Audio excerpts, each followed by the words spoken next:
আপনি কি কখনো লক্ষ্য করেছেন এই পৃথিবীর সবচেয়ে সফল মানুষরা প্রায় কম কথা বলে কিন্তু বেশি কাজ করে? যেখানে বাকিরা তাদের পরিকল্পনা নিয়ে শোরগোল তোলে, সেখানে আসল বিজয়ীরা নীরবতায় নিজেদের খেলা খেলে যায়। আর যখন তাদের ফলাফল সামনে আসে, তখন পুরো পৃথিবী অবাক হয়ে তাকিয়ে থাকে। আজকের এই গল্পে একজন গুরু তার শিষ্যদের শেখান এই গোপন রহস্যটাই। একজন গুরু ছিলেন, তিনি সবসময় তার শিষ্যদের বলতেন, শুধু সেটুকুই বলো যেটা একান্ত প্রয়োজন। গুরু নিজে ছিলেন অত্যন্ত গম্ভীর, শান্ত ও কম কথা বলা মানুষ। তার ব্যক্তিত্ব ছিল রহস্যময়। মানুষের কথা মন দিয়ে শোনার এক অসাধারণ ক্ষমতা ছিল তার। আর যখন তিনি কথা বলতেন, অল্প কয়েকটি শব্দেই গভীর প্রভাব ফেলে দিতেন। গুরু সবসময় নিজের পরিকল্পনা গোপন রাখতেন। তার সবচেয়ে বড় কাজগুলো শুরু হতো নীরবতায়। ধীরে ধীরে প্রস্তুতি নিতেন, চুপচাপ পরিশ্রম করতেন, আর যখন ফলাফল সামনে আসত, তা এতটাই বিস্ময়কর হতো যে আর কোনো কথার দরকার পড়ত না। তিনি তার শিষ্যদেরও এই উপদেশ দিতেন, কম কথা বলো, নিজের অন্তরাত্মার সাথে যুক্ত হও, আর নিজের পরিকল্পনাগুলো গোপন রেখেই কাজ করে যাও। এই শিক্ষা অনেক নতুন শিষ্যের কাছেই অদ্ভুত লাগত। একদিন গুরু কম কথা বলার গুরুত্ব নিয়ে উপদেশ দিচ্ছিলেন। হঠাৎ এক নতুন শিষ্য উঠে দাঁড়িয়ে বলল, গুরুদেব, সত্যিই কি জীবনের দৌড়ে এগিয়ে যেতে বেশি বলা এতটা ক্ষতিকর? কারণ আমরা তো প্রায়ই দেখি, যারা জোরে কথা বলে তারাই সামনে চলে যায়। গুরু মুচকি হেসে তার দিকে তাকালেন। তারপর গম্ভীর কণ্ঠে বললেন, হ্যাঁ, অনেক সময় এমনটাই মনে হয়, কিন্তু ইতিহাস সাক্ষী, পৃথিবীর সবচেয়ে বড় সাম্রাজ্য শব্দ দিয়ে তৈরি হয়নি। তারা তৈরি হয়েছে নীরব সিদ্ধান্ত থেকে, গোপনে রচিত কৌশল থেকে, আর নিরবচ্ছিন্ন পরিশ্রম থেকে। সত্যিকারের সাফল্য রাতারাতি আসে না। তা আসে তখন যখন পুরো পৃথিবী ঘুমিয়ে থাকে আর কেউ একজন চুপচাপ কাজ করে যায়। গুরু আরও বললেন, অনেক মানুষ বড় বড় স্বপ্ন দেখে, সবার সামনে নিজের পরিকল্পনার গল্প শোনায়, কিন্তু বছরের পর বছর একই জায়গায় আটকে থাকে। পরিকল্পনার কথা বলতে বলতে তা তাদের চোখে যে আগুন থাকে তা দেখার মতো। কি করবে, কিভাবে করবে, কখন করবে, সবকিছু খুব নিখুঁতভাবে ব্যাখ্যা করে। কিন্তু স্বপ্নগুলো বাঁচার চেয়ে সেগুলো গল্পের মতো বলতেই তারা বেশি সময় নষ্ট করে। কথা বলা জরুরি, কিন্তু শুধু কথা বললে কিছু হয় না। যদি তুমি পরিকল্পনা নিয়ে বেশি কথা বলো আর কাজ কম করো, তাহলে তুমি নিজের শক্তি নষ্ট করছো। আর সবচেয়ে ভয়ঙ্কর বিষয় হলো, তুমি ছোট্ট একটা সাফল্যের ভ্রমে ভুগতে শুরু করো। অসম্পূর্ণ কাজের জন্য পাওয়া প্রতিটা প্রশংসা তোমাকে সাময়িক স্বস্তি দেয়, কিন্তু ধীরে ধীরে অলস বানিয়ে দেয়। তারপর দেখতেই দেখতেই সময় বালির মতো হাত ফসকে বেরিয়ে যায়, আর পরিকল্পনাগুলো শুধু কথার মধ্যেই রয়ে যায়।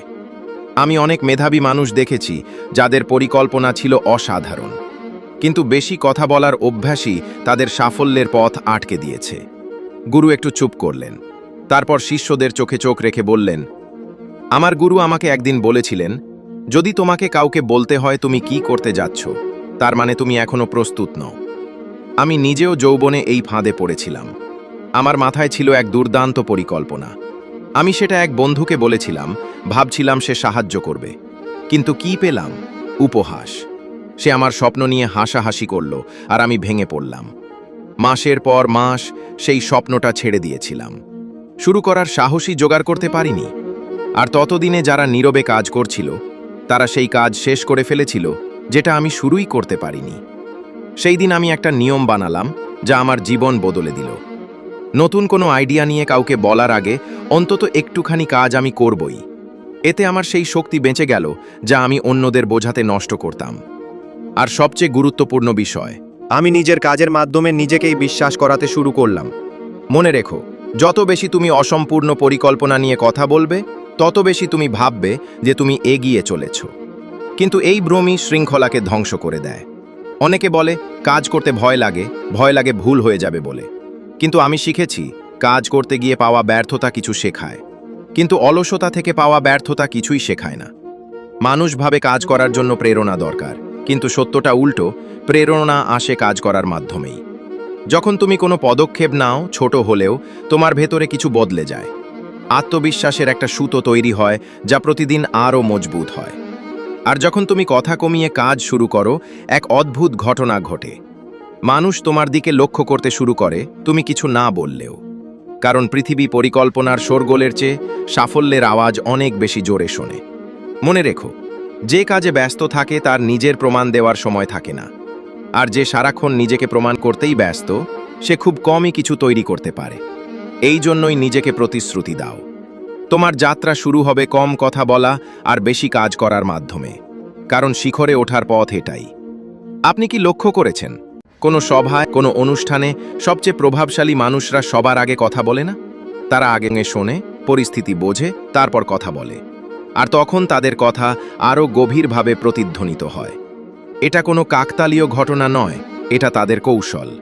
কারণ নীরবতার মধ্যে রয়েছে অপরিসীম শক্তি। যে তাড়াতাড়ি কথা বলে সে নিজের চাল, উদ্দেশ্য আর দুর্বলতা প্রকাশ করে ফেলে, কিন্তু যে চুপচাপ দেখে সে একজন গুপ্তচরের মতো সব কিছু সংগ্রহ করে, পরিস্থিতি বোঝে, তারপর সঠিক সময়ে চাল চালায়।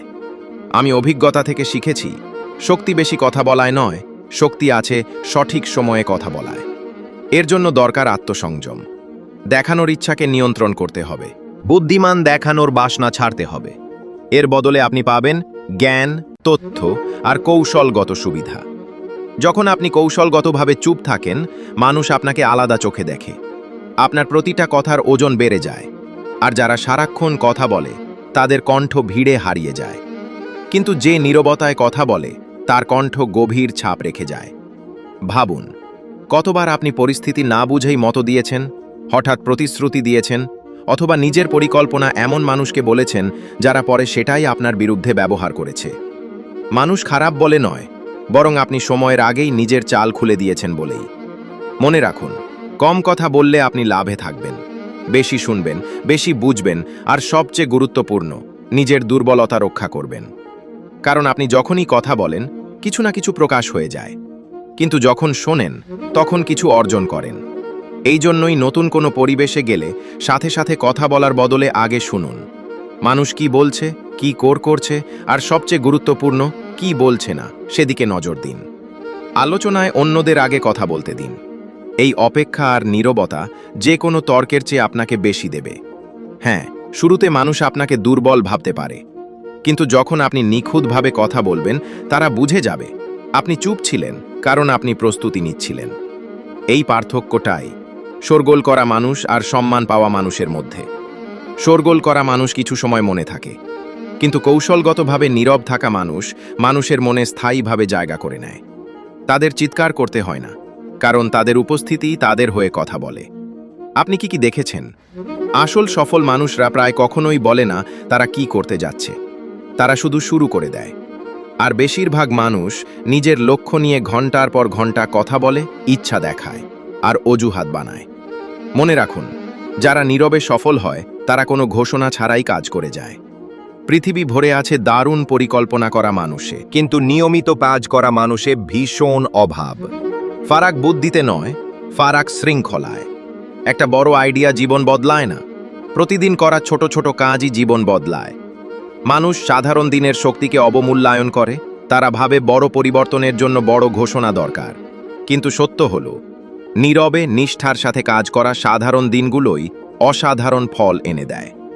আপনি যদি জীবন বদলাতে চান, আর্থিক উন্নতি চান, সম্মানিত হতে চান, তাহলে কাজকেই নিজের ধর্ম বানান। শৃঙ্খলা নিয়ে কথা বলবেন না, শৃঙ্খলার মধ্যে বাঁচুন। বলবেন না আপনি বদলাবেন, বদলে যান। সঠিক সময়ের অপেক্ষা করবেন না, যা আছে সেটাই ব্যবহার করুন।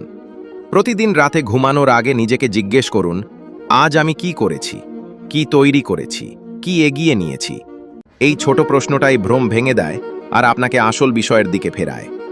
আরেকটা বড় ভুল হলো সময়ের আগেই স্বীকৃতি খুঁজতে যাওয়া। বীজ বপন করে সাথে সাথেই ফসল তুলতে গেলে বীজ নষ্ট হয়ে যায়। বীজের দরকার নীরবতা, সময় আর পুনরাবৃত্তি। ইতিহাসের মহান মানুষরাও সম্মান পাওয়ার আগে বছরের পর বছর উপেক্ষিত ছিলেন, কারণ তারা গুরুত্বপূর্ণ দেখাতে ব্যস্ত ছিলেন না, তারা গুরুত্বপূর্ণ হতে ব্যস্ত ছিলেন। আর সবচেয়ে ভয়ঙ্কর শব্দটা বাইরের নয়, ভেতরের। যে আওয়াজ বলে, তুমি পারবে না, তুমি দেরি করে ফেলেছ, তুমি আবার ব্যর্থ হবে। এই শব্দকে থামানো যায় কাজ আর শৃঙ্খলার মাধ্যমে, কারণ নীরবতাই আপনার আসল সত্তা সামনে আসে। মৌন মানে শুধু বাইরে চুপ থাকা নয়, মৌন মানে নিজের ভেতরে স্থির হওয়া। এই নীরবতাই আপনি নিজেকে শক্ত করতে পারেন, আর শক্ত মন ছাড়া কেউই শিখরে উঠতে পারে না। এই জন্যই আমি বলি, মৌনকে শৃঙ্খলা হিসেবে গ্রহণ করুন। নিজের সাথে একা থাকার সময় দিন। ভয়, রাগ, অনিশ্চয়তা এলে পালাবেন না। দেখুন, বোঝুন, এটাই আত্মনিয়ন্ত্রণ। আর আত্মনিয়ন্ত্রণই সাধারণ মানুষকে মহান মানুষের থেকে আলাদা করে। যখন ভেতরে শান্তি আসে, তখন বাইরের ঝড়ও আপনাকে নড়াতে পারে না। তখন সিদ্ধান্ত আসে ভয় থেকে নয়, স্পষ্ট লক্ষ্য থেকে। এটাই আসল স্বাধীনতা। আর এই স্বাধীনতা জন্ম নেয় ভেতরের কোলাহল শান্ত করার মাধ্যমে। মনে রাখবেন, পৃথিবী আপনার কাছ থেকে অনেক কিছু কেড়ে নিতে পারে, কিন্তু আপনি যা নিজের ভেতরে তৈরি করেছেন তা কখনো নয়।